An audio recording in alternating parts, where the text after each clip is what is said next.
Oui, shalom, shalom. Donc moi, aujourd'hui, je vais parler de l'élévation vient de ton rapport avec le Seigneur. Donc on va tout de suite prendre, on va tout de suite prendre Matthieu. Donc on va prendre Matthieu 4, 23.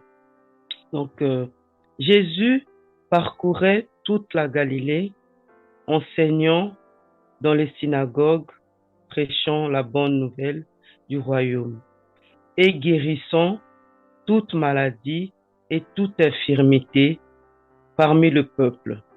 Donc, on va lire Matthieu 4, je vais lire le 23 jusqu'au 25. Hein. Donc, je continue.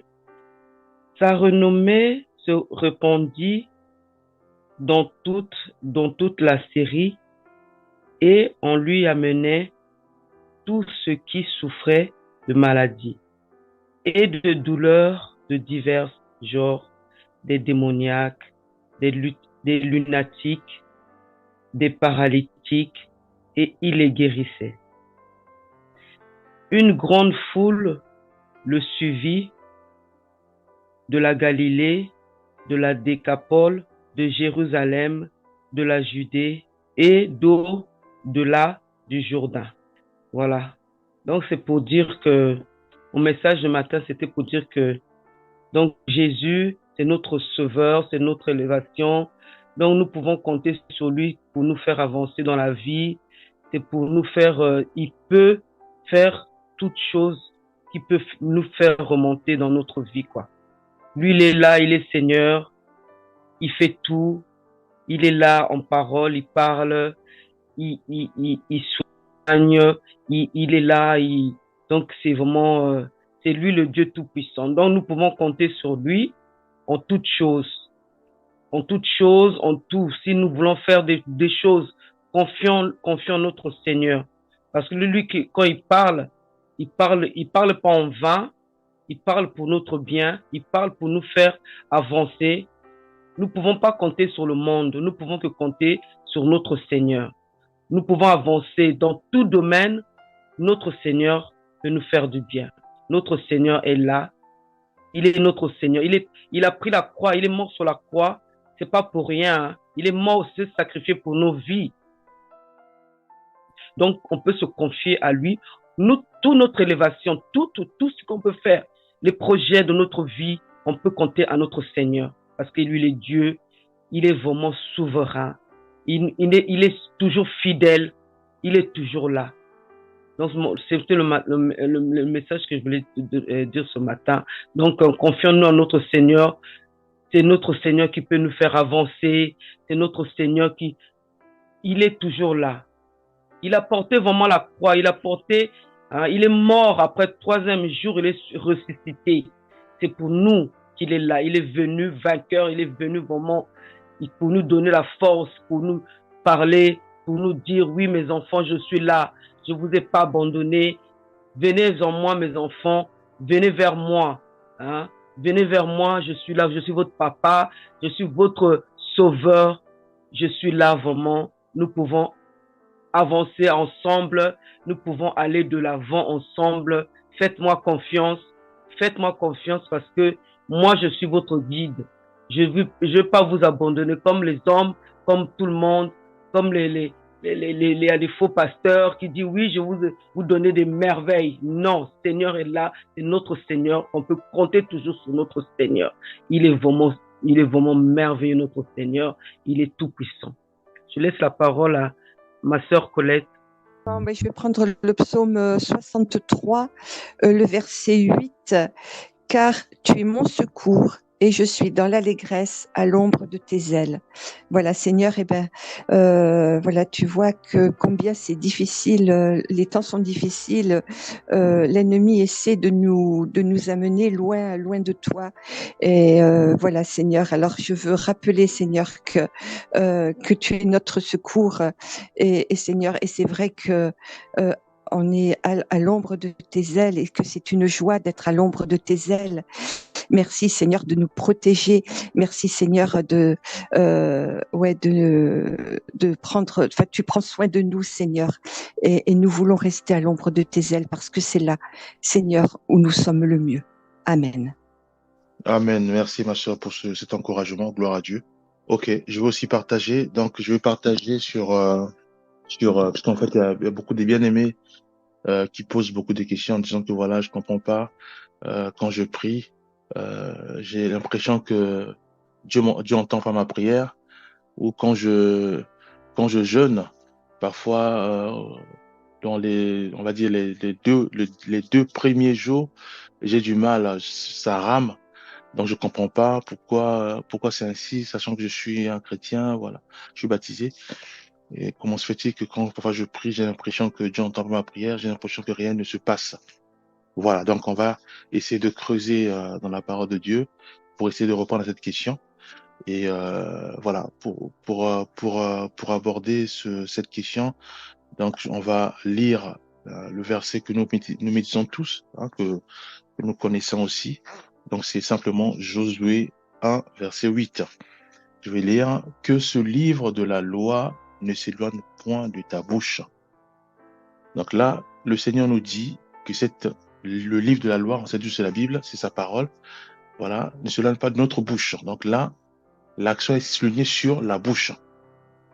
Et après, il continue, il dit, médite-le jour et nuit. Donc là, on nous demande encore de la méditer. Donc c'est maintenant nos pensées. C'est l'intellect, tout le pensée. Donc on nous demande de plonger aussi nos pensées dans la parole. Et après, l'action est mise sur tout ce qui est intellect, tout ce qui est pensée. Et si on continue, il est dit, pour agir fidèlement, selon tout ce qui est écrit. Donc là, on voit, il y a le mot agir, et on a aussi la fidélité sur ce qui est écrit. Et à ce moment-là, il dit maintenant, car c'est alors que tu auras du succès dans tes entreprises, c'est alors que tu réussiras. Donc moi, en lisant ça, j'ai été frappé parce que je me suis rendu compte que pour que Dieu écoute nos prières, Dieu nous demande quelque chose qui est très simple, qui n'est pas difficile, comme font des marabouts, des gourous, des sorciers, sorcières, où c'est toutes sortes de difficultés, toutes sortes de demandes où on a du mal à exaucer à ces demandes ou à ces requêtes. Or, Dieu, puisque nous sommes chrétiens, Dieu nous demande quelque chose qui est très simple.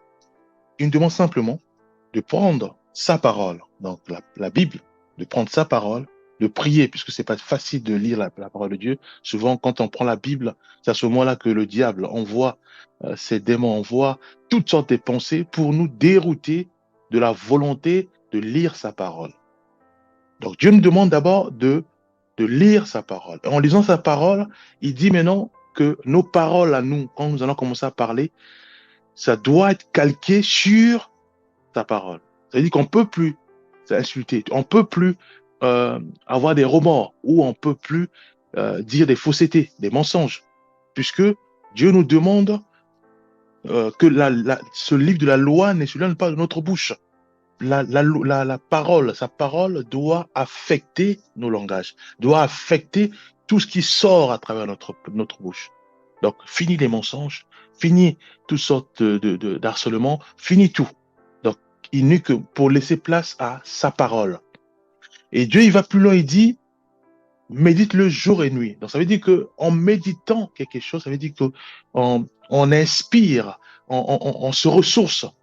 Donc, nos pensées doivent être remplies de sa parole, remplies de sa parole, de manière à ce que il n'y a plus la place à l'inquiétude, il n'y a plus la place à la haine, à l'envie, à toutes sortes de difficultés que nous connaissons tous, voilà, pour laisser place uniquement à sa parole, à l'amour du Seigneur dans nos pensées, à la foi en Christ, voilà, à ce désir de ressembler à Jésus-Christ, à ce désir d'avoir notre salut, voilà, au prétendre notre salut. Donc ce désir de Christ doit inonder nos pensées. Ce désir d'obéir à sa parole doit inonder nos pensées. Ce désir de marcher en obéissant à sa parole doit aussi inonder nos pensées. Voilà. Et Dieu nous appelle à la fidélité. Dieu nous appelle à la fidélité. Ça veut dire quoi? Ça veut dire que aujourd'hui, on ne peut plus nous alimenter notre corps par la violence. Parce que nous voyons à la télé, nous suivons à la télé, on ne peut plus alimenter notre corps ou nos pensées ou nos bouches, ou voilà, notre corps à nous. En fait, Dieu nous demande de ne plus l'alimenter à toutes ces choses qui nous distraient ou qui, de façon subtile, nous empêchent d'avoir le salut de l'âme. Voilà, Dieu nous demande simplement d'alimenter notre corps, d'alimenter nos pensées, d'alimenter tout ce qui sort de notre bouche par sa parole. C'est très simple. Bien, effectivement, il se peut qu'on ait des difficultés, il se peut que voilà, on a des difficultés à le faire, hein, à faire ce qui est simple. À ce moment, nous devons prier. Parce que c'est effectivement, il y a des bien-aimés parfois, dès qu'ils pensent dans la Bible, par ces temps de pause, quand ils prennent la Bible, en l'ouvrant la Bible, automatiquement, il y a toutes ces pensées qui remplissent son cœur pour dire, voilà, ah, tiens, mais tu as oublié de fermer le gaz, ah, tu as oublié de surveiller, par exemple, les enfants, ou tu as oublié de signer quelque chose, ou tu as oublié de regarder tes cours, ou voilà. Donc, il y a toutes ces pensées qui arrivent de manière à pousser ce frère, ce jeune, cette sœur à ne pas lire la parole du Seigneur.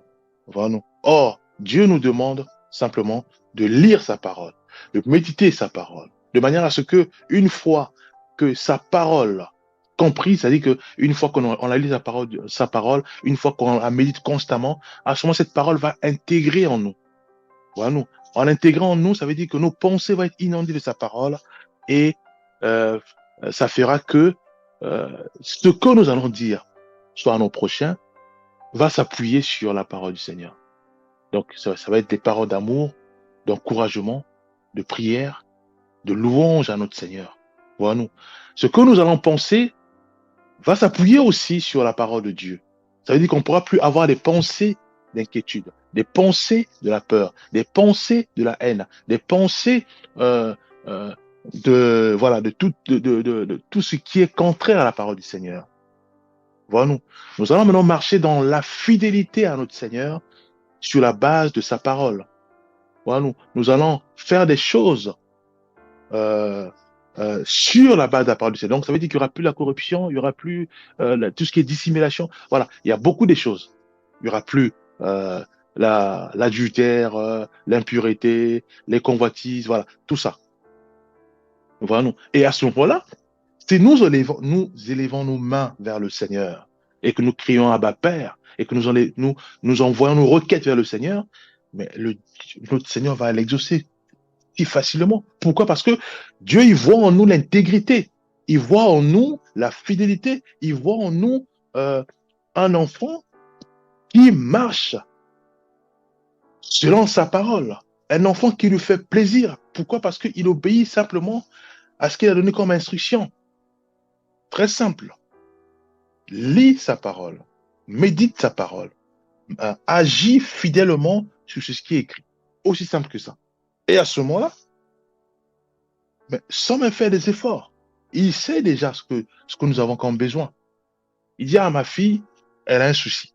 Ma fille, c'est sûr que dans 2 jours, elle va me demander ce problème. Elle va m'envoyer cette requête. Donc, anticipons la chose. Il va tout faire puisque c'est lui qui contrôle notre vie. Il met en place le futur. Il connaît tout en nous. Voilà, mes bien-aimés. Mais pour y arriver, pour donner, pour marcher de façon digne, selon ce que notre Seigneur attend de nous à ce moment-là, faisons ce qu'il nous demande. Il nous demande simplement de lire sa parole, que sa parole ne se lève pas de notre bouche. Donc ça veut dire que tout ce que nous devons faire sortir à travers notre bouche doit automatiquement s'appuyer sur sa parole. Voilà ce que je tenais aussi à partager. Donc que Dieu nous aide vraiment à méditer sa parole, vraiment dans la prière, bien sûr, et aussi à pratiquer sa parole au quotidien. Voilà, j'ai sa parole au bien météo. Gloire à Dieu. Moi, j'aimerais parler du fait de connaître Dieu comme Père. Nous allons prendre nos Bibles dans l'Évangile, non, plutôt dans l'Épître de Jean. Nous allons lire 1 Jean chapitre 4, le verset 16. Et nous avons connu l'amour que Dieu a pour nous et nous y avons cru. Dieu est amour. Et celui qui demeure dans l'amour demeure en lui et Dieu demeure en Dieu et Dieu en lui. Bien-aimé, le Seigneur s'est révélé à Israël comme le Dieu Tout-Puissant. Mais si Jésus-Christ est venu sur terre, il a dit, il est venu afin de nous révéler le Père. Donc, il y a un côté qu'Israël n'avait jamais connu de Dieu, c'est le côté Père. Et lorsque nous regardons l'Église actuelle, on se rend compte que plusieurs personnes servent le Dieu Tout-Puissant, peut-être le Créateur, mais ne servent pas le Père. Alors que dans notre dispensation, Dieu est révélé comme notre Père. Et la relation que nous devons avoir avec lui, c'est la relation entre Père et Fils. Car Jésus est venu pour nous révéler le Père. Il était le Fils unique de Dieu, mais lorsqu'il est mort et ressuscité des morts, il a permis que nous puissions aussi être enfants de Dieu. Car lui-même, il a dit, si le grain qui est tombé à terre ne meurt, il reste seul. Mais s'il meurt, il porte beaucoup de fruits. Donc par la mort et la résurrection de Jésus-Christ, bien-aimé, Dieu a eu plusieurs enfants que nous sommes. Nous avons l'habitude de le dire. Nous ne sommes pas tous enfants de Dieu, mais nous sommes créatures de Dieu. Car il est écrit dans Jean chapitre 1, le verset 11 à 12, il est venu vers les siens ne l'ont point reçu, mais à tous ceux qui l'ont reçu, il leur a donné le pouvoir de devenir enfants de Dieu. Donc, on ne naît pas enfant de Dieu, mais on devient enfant de Dieu. Pourquoi c'est si important de connaître Dieu comme Père? Nous devons le connaître comme Père parce que le fait de connaître Dieu comme Père, premièrement, apporte la sécurité. Nous sommes dans un monde tellement instable et nous avons besoin de le connaître comme Père afin de trouver un lieu sûr. Sur la terre, il n'y a pas de lieu sûr. Et rien sur la terre ne peut réellement, bien aimer, nous apporter le bonheur ou la joie. Nous devons nous rappeler que l'argent ne fait pas le bonheur. Le Seigneur Jésus a dit que ce n'est pas ce que tu possèdes qui déterminera ton bonheur. Pourquoi devons-nous connaître Dieu comme Père? Le connaître comme Père nous amènera, bien aimé, aussi la sécurité quant au fait d'être libre du péché. Il y a des gens qui continuent à vivre étant condamnés dans leur cœur parce qu'ils ne connaissent pas Dieu comme Père. On leur a souvent présenté un Dieu gendarme qui est là, qui attend seulement qu'ils fassent du mal pour les fouetter ou encore pour les mettre dans une prison. Non, c'est un Père. Et même lorsque nous confessons nos péchés auprès de lui, nous ne lui donnons pas des informations, mais nous lui disons ce qu'il sait déjà. Mais s'il demande que nous puissions confesser nos péchés, c'est afin que ces péchés-là ne dominent plus sur nous. Donc, connaître le cœur du Père, l'amour de Dieu, bien aimé, c'est très important. Nombreux savent que Dieu les aime, mais peu croient en cet amour. Bien aimé, c'est la croyance en l'amour de Dieu qui va apporter la stabilité dans notre vie, qui va apporter la sécurité, la confiance dans notre vie. Il y a des gens qui ont peur pour n'importe quoi. Tout le temps, ils ont peur. Pourquoi? Parce qu'ils s'attendent à ce que quelque chose de mal leur arrive. Parce qu'ils ne connaissent pas l'amour de Dieu. Bien-aimé dans le Seigneur, Dieu t'aime plus que tu peux t'aimer toi-même. Il a des projets pour toi plus que tu peux les avoir pour toi-même. N'oublions pas, il a dit, tout mauvais que vous êtes, vous savez donner de bonnes choses à vos enfants. Et moi, le Père céleste, le Père céleste ne donnerait-il pas des bonnes choses à ses enfants? Bien-aimé, c'est une chose de connaître l'amour de Dieu, mais c'en est une autre bien-aimée d'en croire. Nous devons croire en l'amour de Dieu. Et la croyance en l'amour de Dieu changera notre vision des choses, changera aussi, bien-aimé, notre façon de le considérer. Croire en l'amour de Dieu changera notre façon de prier. Qu'est-ce que je veux dire? Dieu ne nous exauce pas parce qu'il a pitié de nous, mais parce que c'est un Père qui nous aime.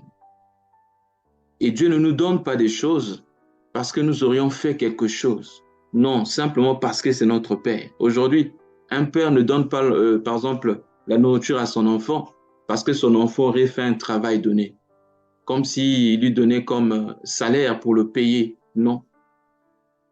Il donne simplement parce qu'il aime. Et l'amour que Dieu a pour nous, bien aimé, c'est un amour très fort, un amour puissant. Il a donné tout ce qu'il avait, le Fils unique, pour nous sauver du péché. Connaître Dieu comme Père apportera la sécurité, parce que la Bible dit, même les cheveux de vos têtes sont comptés. Aucun ne peut tomber si l'Éternel ne le permet. Vous voyez combien nous sommes précieux aux yeux de Dieu. Vous voyez combien bien-aimé Dieu nous aime. Il dit, si tu traverses le feu ne te consumera pas. Si tu traverses l'eau ne va pas t'inonder, parce que je t'aime. Regardez un peu, lisons un peu ça, c'est dans le livre de Genèse. Je crois que c'est... Non, pas Genèse, plutôt Ésaïe. Les promesses que Dieu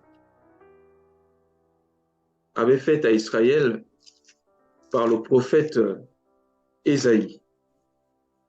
Regardez. Ésaïe chapitre 43. Je vais lire du verset 1er jusqu'au verset 5. L'Éternel qui t'a créé, ô Jacob, celui qui t'a formé, ô Israël, ne crains rien, car je te rachète. Je t'appelle par ton nom, tu es à moi. Si tu traverses les eaux, je serai avec toi. Et les fleuves, ils ne te submergeront point. Si tu marches dans le feu, tu ne te brûleras pas. Et les flammes ne t'embraseront pas. Car je suis l'Éternel, ton Dieu, le Saint d'Israël, ton Sauveur. Je donne l'Égypte pour ton rançon, l'Éthiopie et le sabbat à ta place. Écoutez bien le verset 4. Parce que tu as du prix à mes yeux, parce que tu es honoré et que je t'aime. Je donne des hommes à ta place. Ne crains rien, car je suis avec toi. Je ramènerai de l'Orient ta race et je te rassemblerai de l'Occident. En fait, il est vrai que cette prophétie concerne le peuple d'Israël, mais bien aimé, je voulais seulement nous faire remarquer ici que si Dieu nous fait du bien, ce n'est pas parce que il a pitié de nous, mais parce que nous avons du prix à ses yeux. Alors pour clôturer, je vais dire ceci. Le fait de connaître Dieu comme Père nous apportera, bien aimé, le calme, la paix, même au milieu des épreuves. Parce que comme un bon père, il peut te donner du chocolat pour te faire du bien, mais s'il constate que tu es malade, le même père te donnera la Nivaquine, ou encore il permettra que tu sois injecté. Quand tu te fais injecter, ça fait mal, n'est-ce pas? Mais il sait que c'est pour ton bien. C'est là où l'apôtre Paul dit, nous savons du reste que toute chose concourt au bien de ceux qui aiment Dieu. Bien-aimés, prions pour recevoir cette révélation. Que Dieu nous révèle, que Dieu se révèle à nous comme Père. Cela apportera la stabilité, la sécurité, et même lorsque nous allons prier avec foi. Nous ne parlons pas simplement à un directeur, mais nous parlons à un Père qui nous aime. Et c'est ainsi que la Bible dit, si vous avez la foi, lorsque vous allez prier, croyez que vous l'avez reçu et vous le verrez s'accomplir. Amen.